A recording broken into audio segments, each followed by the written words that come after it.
Megan, good to have you on the program. Thanks for having me. If someone needs rental assistance, how easy is it to come by?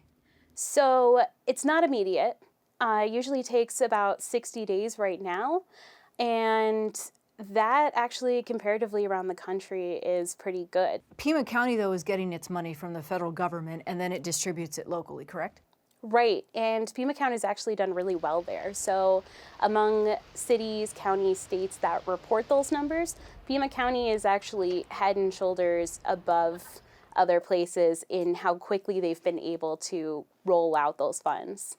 In your reporting, what have you learned about what makes Pima County so different from other places in the state? It's just an efficient program. And actually, it's so efficient that the county's asking the state to allot some of the state's funding to them and other counties because they do have these programs. They have the infrastructure set up to get that money to people a little quicker. You've tabulated about $30 million in assistance coming to this region. What does that look like? How does it actually kind of go out in the community? So that goes into Pima County's eviction prevention program, which usually means rental assistance for families who can't quite, make rent that month, or utility assistance. In my reporting this week, we see children who are experiencing displacement. Are there different conversations about children and their families and how they're being sheltered this time around? Yeah, absolutely. So a constable for Pima County told me that that's something that was not happening before the pandemic, at least not to this extent.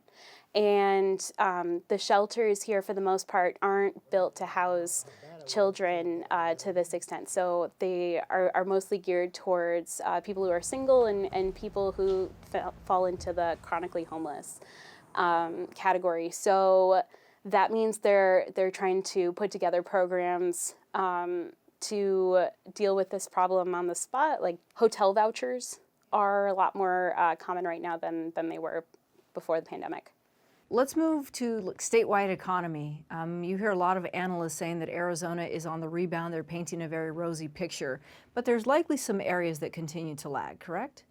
Absolutely. So like a lot of the country, restaurants and hotels are still having a hard time hiring people and getting to full capacity. What's called business services, so attorneys, engineers, that sort of thing.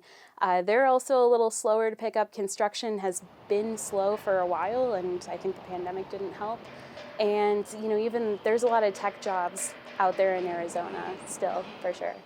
So there are some areas that are lagging, but there are others that are doing very well. So when you look at the overall economy in the state of Arizona, how do you rate it? Who's really the gatekeeper of deciding whether or not things are doing well? I think that's an interesting question because I think a lot of economists are still kind of trying to figure out what's happening with the labor market.